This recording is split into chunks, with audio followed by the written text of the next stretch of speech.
बिस्मिल्लाहिर्रहमानिर्रहीम। अस्सलाम वालेकुम, खुश आमदीद। हमारा रमज़ान ट्रांसमिशन, खुसूसी ट्रांसमिशन, और आज हम जिस हवाले से बातचीत करेंगे उसका कुछ तज़किरा जो है वज़ीर-ए-आज़म पाकिस्तान भी इस तकरीब में कर रहे थे, जो कि माहीगीरों को बाइख्तियार बनाने से मुतालिक उनकी एक खुसूसी प्रोग्राम का आगाज़ की तकरीब थी, और उसमें बातचीत हो रही थी कि किस तरह से माहौलियाती आलूदगी, किस तरह से पानी के अंदर आलूदगी जो है वो तबाह करती है बहुत सारी ऐसी चीज़ों को जो कि हमारे काम आ सकती हैं, जिसके नतीजे में पाकिस्तान बहुत सी खूबसूरत नबातात से और फिशरीज समेत बहुत सारी और ऐसे एक्सपोर्ट से महरूम होता चला जाता है। हम सब जानते हैं कि आजकल ये पोल्यूशन और माहौलियाती तब्दीलियां और आलूदगी जो है इस दौर का एक बड़ा मसला है। आज जबकि मैं आपसे बात कर रही हूँ, इस्लामाबाद में सूरत हाल ये है कि कुछ देर पहले ज़ालाबारी हुई है और टेम्परेचर इस दर्जे ड्रॉप हो चुका है जितना कि आप अप्रैल के एंड में तवक्को नहीं करते।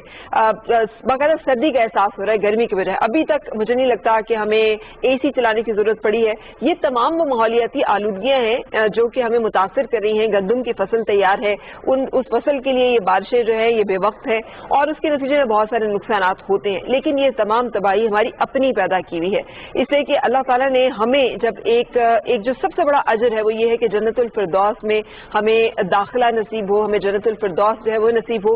तो जन्नत का तस्वुर ही खूबसूरत बागात, बहती हुई नहरों और चश्मों, मुअत्तर फिजाओं और एक ऐसी फिजा के साथ जहाँ सलाम के अलावा और कोई झगड़ा नहीं होगा, कोई इस तरह की बुरी बात नहीं होगी, एक अच्छी आबो हवा और एक अच्छा जो माहौल है वो पाया जाएगा, उसके साथ दिया गया है। और उसी माहौल को पैदा करने के लिए मुख्तलिफ ऐसे कवानीन बनाए गए हैं फिर कि जिसके साथ हम अपने इर्द गिर्द मौजूद मुख्तलिफ नबादात को उनको रिस्पेक्ट भी करें और उसके साथ साथ उनका ख्याल भी करें। रसूल पाक सल्लल्लाहु अलैहि वसल्लम की एक हदीस मुबारक है जो कि सही बुखारी में है कि जब एक मुसलमान एक दरख्त लगाता है और उस दरख्त के साए में कोई बैठता है तो वो भी सदका जारिया है, और अगर कोई चरिंद परिंद उस दरख्त से कुछ खाता पीता है तो वो भी उसके लिए सदका जारिया है। तो तरगीब जो है वो इस तरह से मुसलमानों को दी गई कि वो अपने इर्द गिर्द जो माहौल है ना सिर्फ उसे साफ और पाकीज़ा रखें बल्कि उसको बेहतर बनाने के लिए दरख्त लगाएं और बहुत सारे ऐसे काम करें जो कि आइंदा आने वाले दिनों में उसकी और इस कुर्रा अर्ज़ की जिंदगी के लिए बेहतर हो सकते हैं। तो यही हमारा आज का मौजू है कि हमारी जिम्मेदारी बहैसियत मुसलमान अपनी इस यूनिवर्स, अपनी कायनात की तरफ क्या है, अल्लाह ताला ने किन चीज़ों को हमारे लिए डिफाइन कर दिया है।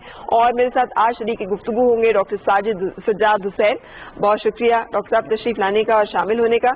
और नात रसूल मकबूल सल्लल्लाहु अलैहि वसल्लम के लिए हमने आज दावत दे रखी है अख्तर अली चिश्ती साहब को। बहुत शुक्रिया अख्तर अली चिश्ती साहब। डॉक्टर सज्जाद साहब, जैसे मैं कह रही थी कि हमें सूरत अन-नहल में अल्लाह ताला की जो एक है लाइफ साइकिल को जिस तरह से अल्लाह ताला ने एक पूरा डिफाइन कर दिया है वो ये है कि और वही खुदा है जो तुम्हारे फायदे के लिए आसमान से पानी बरसाता है जिसे तुम पीते हो, और उससे उगे हुए दरख्तों को से तुम अपने जानवरों को चराते हो, और उससे तुम्हारे लिए खेती और जैतून और खजूर और अंगूर और हर किस्म के फल निकालता है। बेशक इसमें उन लोगों के लिए निशानी है जो गौर और फिक्र करते हैं। तो अल्लाह ताला ने हमें एक पूरा लाइफ साइकिल बता दिया कि किस तरह से जिंदगी जो है वो चलती है और किस तरह ये फूड चेन एक दूसरे से कनेक्टेड। हमारे लिए हुक्म क्या है? बिस्मिल्लाहिर्रहमानिर्रहीम। अल्लाहुम्मा सल्ली अला सय्यिदिना व मौलाना मुहम्मद व अला आलि सय्यिदिना व मौलाना मुहम्मद व बारिक व सल्ली अलैहि कसीरा। जो आयत मुक़द्दसा जिसकी तरफ आपने इशारा किया है सूरह अन-नहल की, हुवल्लज़ी अंज़ल मिनस समाई माअन लकुम मिन्हु शराबुन व मिन्हु शराबुन, जिसमें यानी वो ज़ात जिसने आसमान से पानी नाजिल किया तुम्हारे लिए, और फिर उस पानी के नुज़ूल का मकसद बयान कर दिया कि उसमें क्या है। मिन्हु शराबुन, उससे आप पानी पीते हैं, यानी वो पीने के लिए इस्तेमाल हो रहा है, आपकी अपनी जिंदगी को उससे जो है दवाम मिलता है। जी बिल्कुल। और फिर उससे मिन्हु शजरुन, यानी जो हम बात कर रहे हैं आज की जो हमारी गुफ्तगू का मौजू है कि उसी से दरख्त उगते हैं। फीही तुसीमून, और उसमें तुम जानवर चराते हो, यानी उससे अगला पर्पज, अगला मकसद भी बयान फरमा दिया कि एक तो तुम्हारे लिए उसमें पीने की सहूलत भी मौजूद है और साथ साथ तुम्हारे लिए दरख्त उगते हैं। और फिर उन दरख्तों में जहाँ पे एक बहुत अहम नुक्ते की तरफ इशारा किया है कि जो जंगली ज़िंदगी है जिस पे अब तकरीबन USA की रिसर्च के मुताबिक 60% जंगली ज़िंदगी 2018 तक वो मादूम हो चुकी है। अब जो कुरानी मकसद था कि पानी नाजिल किया और उससे फिर درخت اگائے اور وہاں جانوروں کے رہنے کے لیے چوپایوں کے رہنے کے لیے وہاں ماحول بنا دیا. جی. اب کیونکہ ہم مسلسل درختوں کو کاٹ رہے ہیں اور اس کے بعد درخت لگا نہیں رہے تو وہ ماحول ڈسٹرب ہو رہا ہے. اس وجہ سے 60% جنگلی زندگی جو ہے وہ معدوم ہو چکی ہے. بے شک.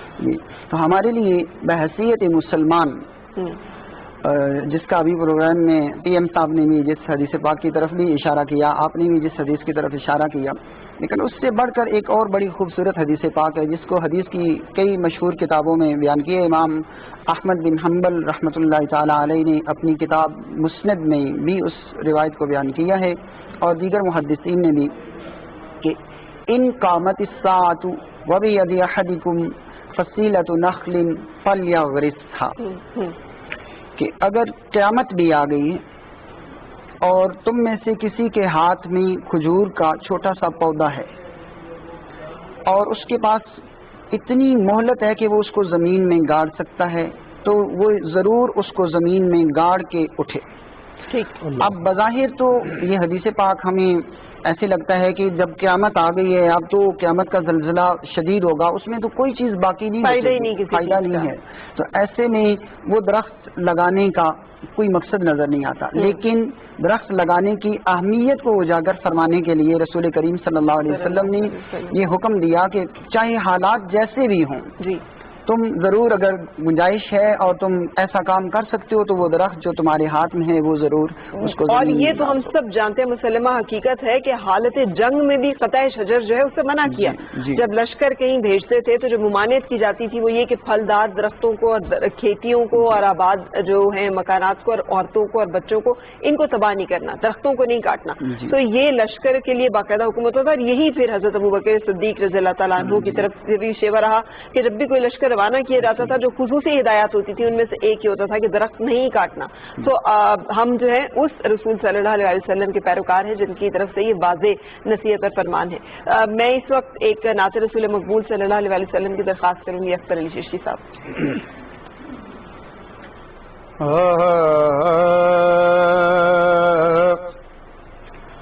عشق تیرا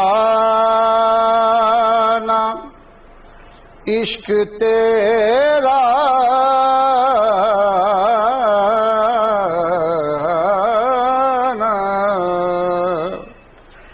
عشق تیرا نا اگر میرا مسیحا ہوتا عشق تیرا نا اگر میرا مسیحا ہوتا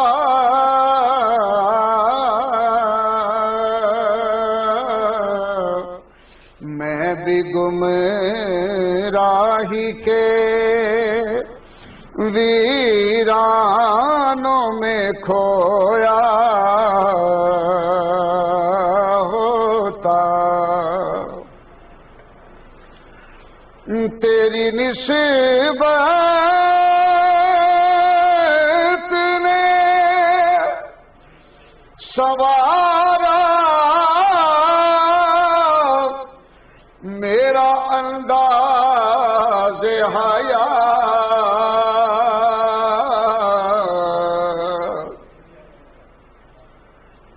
تیری نسبت نے سوارا میرا انداز حیا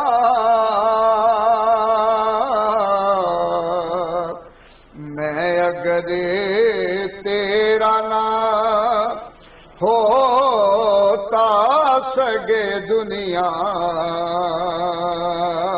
ہوتا میں اگر تیرا نہ ہوتا سگے دنیا ہوتا کاش یہ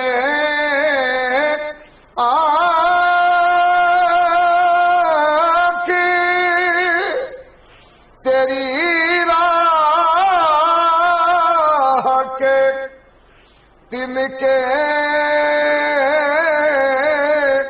چنتی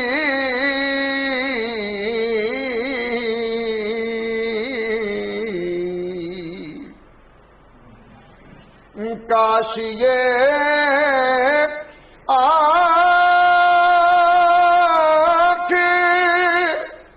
تیری راہ کے تن کے چنتی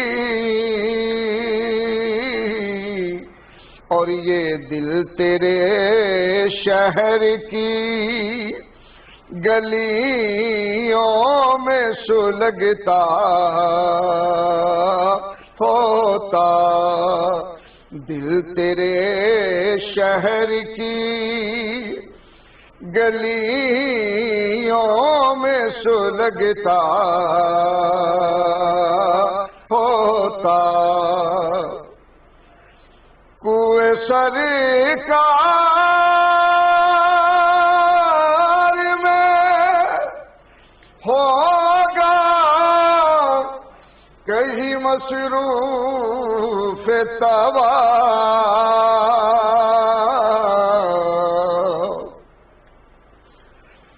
کوئے سرکار میں ہوگا کہیں مصروف طواف، کیونکہ دل اگر پہلو میں ہوتا تو دھڑکتا ہوتا، دل اگر پہلو میں ہوتا تو دھڑکتا ہوتا۔ ماشاءاللہ۔ اس وقت ایک بریک کے لیے رکنے کا وقت ہے اور بریک کے بعد دوبارہ حاضر ہوں گے۔